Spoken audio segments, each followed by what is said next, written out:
Doing good again, Angel? Oh, it hardly counts. Purely selfish action. Let's talk about how to use anchoring in a positive way. So, what are you proposing? This is a really powerful cognitive behavioral technique. You're going to imagine a memory in vivid detail. I'm going to walk you through this exercise. And we're going to choose an emotion that you can invoke anytime. Make it happen whenever you want. And then we're going to attach that memory and the feeling to a physical action that you're going to take. Oh. Whoa, this is amazing. I mean, it's doing like one thing here and another thing here, and they're both totally different things, but they're both so good. When you have negative experiences, this happens in a similar way automatically and subconsciously. So, for example, something upsetting or shocking happens to you.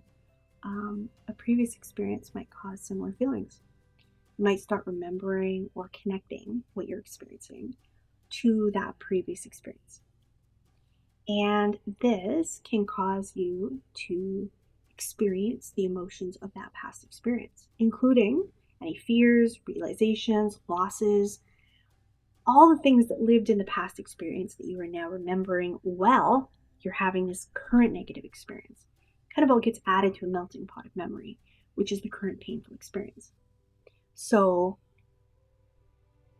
you're in the middle of breaking up with someone and you remember a fight that you had last week, and the fight has a lot of pain attached to it, and so those feelings are now in the middle of the experience that you're having with the breakup. And so when you think back later, the hurt from that memory, whether you know it or not, whether you realize that you're having this memory, that they're connected, it'll all be together. You'll remember the breakup, and in that breakup will be not just the feelings of breaking up and what was said then, but also the hurt from the previous experience.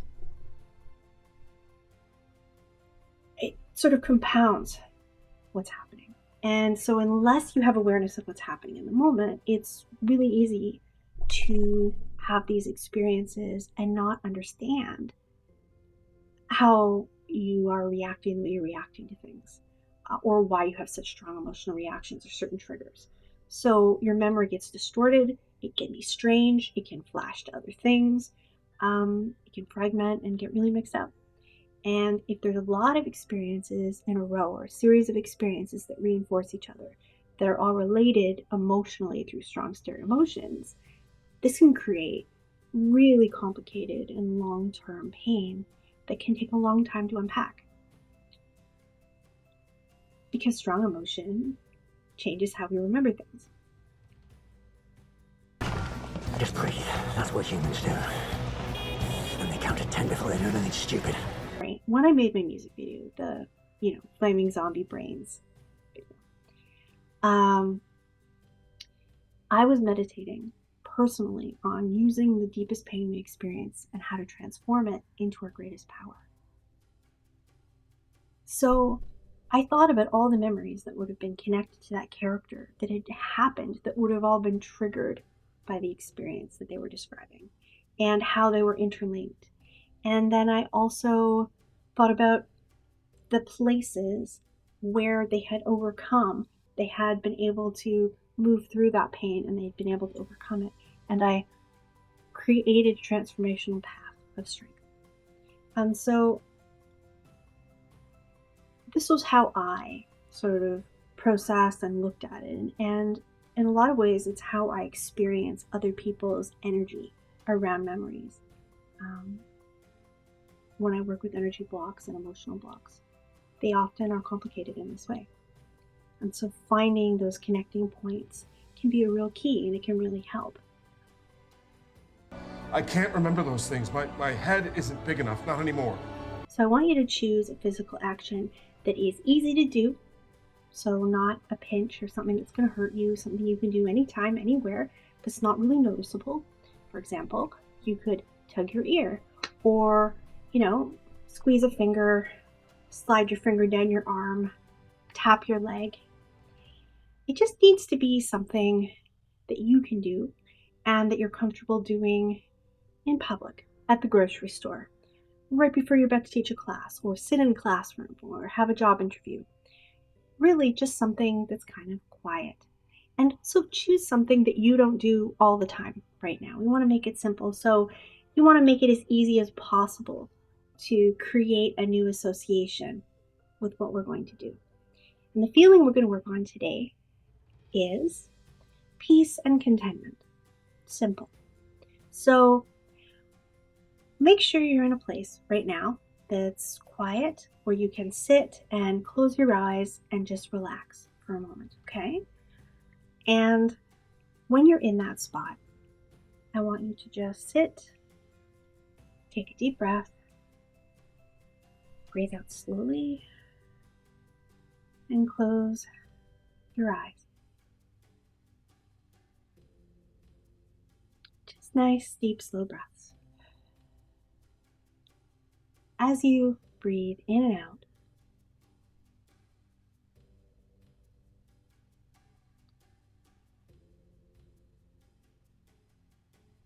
feel yourself sitting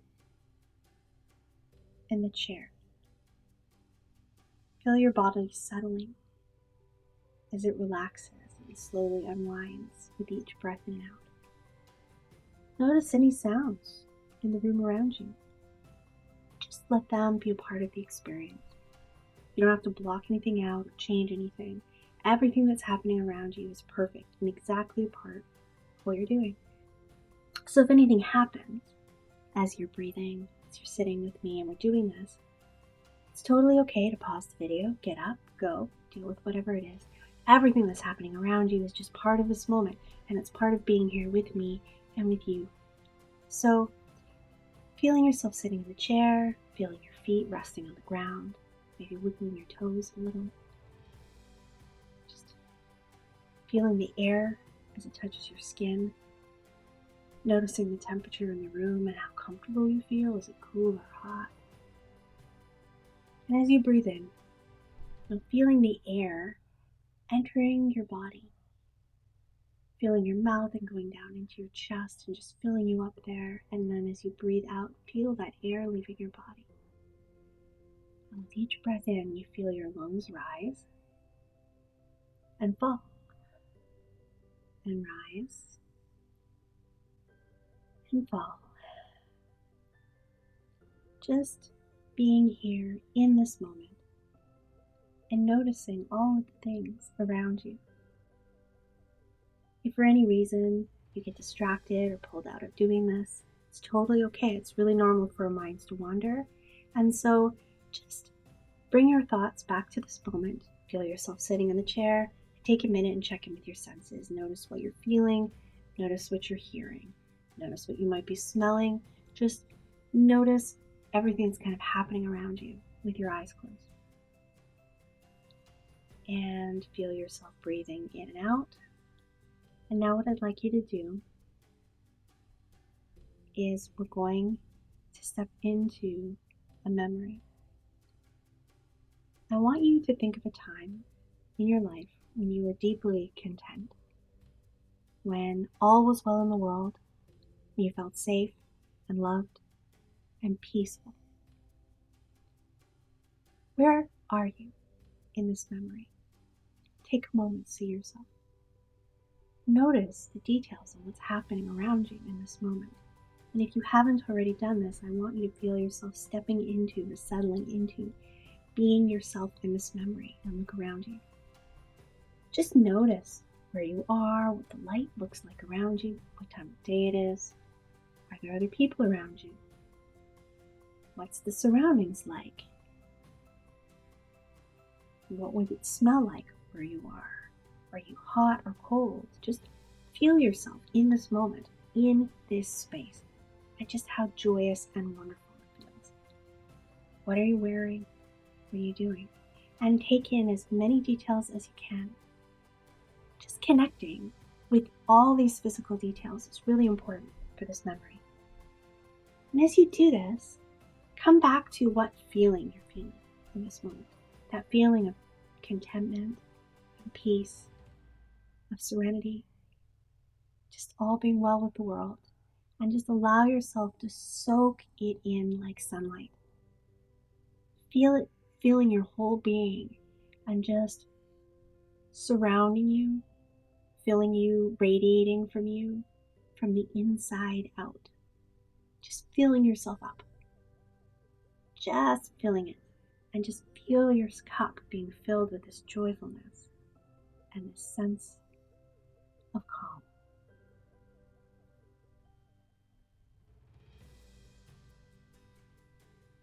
As you sit in this moment, feeling these feelings that you're feeling, I want you to notice any detail of this memory that stands out right now. A shape, a color in your surroundings, a texture, a person, something that's happening. Just something that really sticks out at you.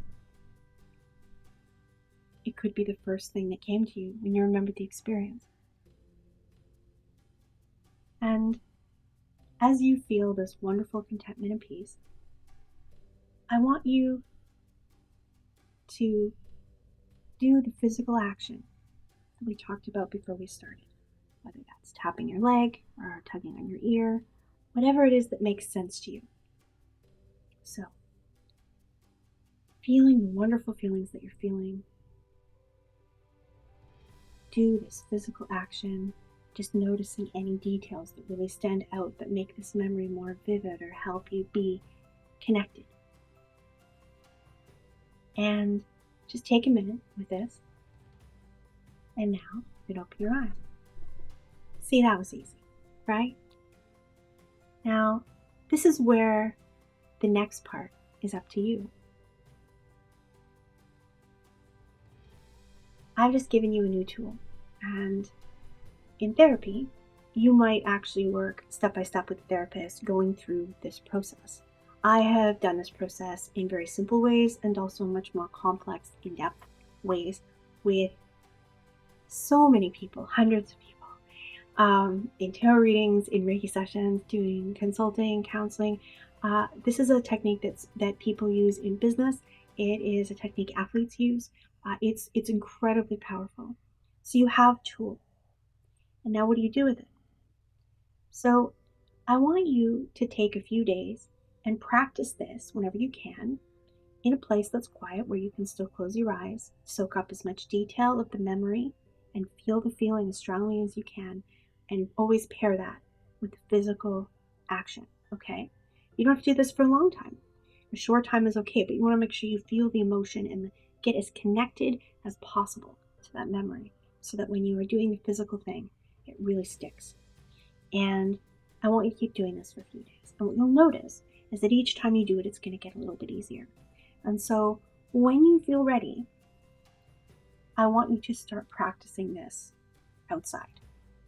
Make sure you've really grounded, and so that it's really easy for you to recall the memory and by association to pull up that feeling as quickly as you can. And once you have that, I want you to start practicing when you're at the grocery store or the mall. I wouldn't start with driving your car, although once you become proficient, you can do this anywhere because you don't need to close your eyes or zone out. But when you're first recalling the memory, choose places that are relatively safe, but where there's things maybe happening around you, and practice. Practice all the time. Practice a moment at a time. What you'll notice is every time you do this, it gets a little bit easier and a little bit easier and a little bit faster to recall. Now, what's happened is you have create a new pathway in your brain, and you have now told your brain this feeling of contentment and this memory are connected with this physical thing you did. Say it was tugging on your ear. So your brain has now been told, hey, when I tug on my ear, I want to feel that feeling of contentment and see that memory. Now, what will happen is that eventually you will have such fast recall and the memory will become less important. The emotion, the contentment, or whatever other feeling you might do with a different version of this exercise that's attached, will connect itself directly to the physical action because you've wired your brain now to that pathway. And so the more you practice, the more often you do this, the easier it gets until you're about to go into a stressful meeting, you tug your ear, you feel a sense of contentment, and you've programmed yourself to do that. This sounds really simplistic, But honestly, it is so effective, and you can really use it with any feeling at all. And if we're working with positive emotions, this is a really, really great thing to do. And there's really no side effect or negativity because you're really working with a positive memory. You're staying focused. The most important part is to make sure you feel the feeling, obviously, each time. So practice over time will allow you to cue so that when you do the physical act, you experience the feeling. And the memory will still be there, but it won't intrude in the same way. You won't need to focus on the memory because you'll be able to directly access the feeling state. This little exercise that I've given you can be really helpful when you're dealing with something stressful. If you can learn to recognize that other things are coming up, that you're being triggered into old emotions, old patterns, old habits, it can help you transform in that moment what you're experiencing in a way that helps you move through it and allows you to transform the pain into a power, a strength, because you are aware and you can use that energy that's within you that's coming up, what you've learned from the experience instead of the pain of the experience, as a way of fueling you moving forward. And this can allow you to shift your experience in that moment and even afterwards. It's not always easy to do that or possible to do that in the moment. Sometimes we get flooded with emotions, experiences, it's too much. We don't know what to say. We hold ourselves back or we say too much. And that's okay. But there's always an opportunity, because of how flexible memory and emotion are, to work with those states afterwards. And so never feel that you're trapped in your trauma because you had bad experiences or a series of them that you're stuck. You are not. You can overcome them. There's so many tools and ways of doing that. I have counseling training, and so this is how I speak. This is where I'm coming from. And I am a Reiki master, and I am a psychic, and I have worked with many, many people. And in my time, I have had the opportunity to see and experience a lot of different things with people and learn amazing things about the resilience of the human mind and spirit. And I believe absolutely that we're all capable of overcoming anything. And it's not as simple as just putting our mind to it or thinking the right thoughts, but awareness and understanding and being able to see what we're feeling and learn how to shift it to what we want to feel in the moment is a tremendous superpower. I did not specialize in trauma from a therapeutic perspective. Having said that, I have a PhD in studying trauma personally from my own years of personal therapy, working through my own experiences with trauma. So my expertise is general, but my personal experience is extensive and ongoing into how trauma impacts a human being based on how it impacted me and people that I love and care about. So when I share these things, I share them because they've helped me and they've helped people I love and because I know they work. Namaste. I wish you all the peace and contentment of the universe and just moments of joy in the journey. Thanks for listening, Angel. But you've done awfully well. Have a rest now. Hey guys, so it's that time in the video, and I would rather set my own hair on fire than promote my own stuff or ask for help. So if you could like, click, subscribe, any of the great things, that would give me a little positive reinforcement, help me shift those negative thoughts.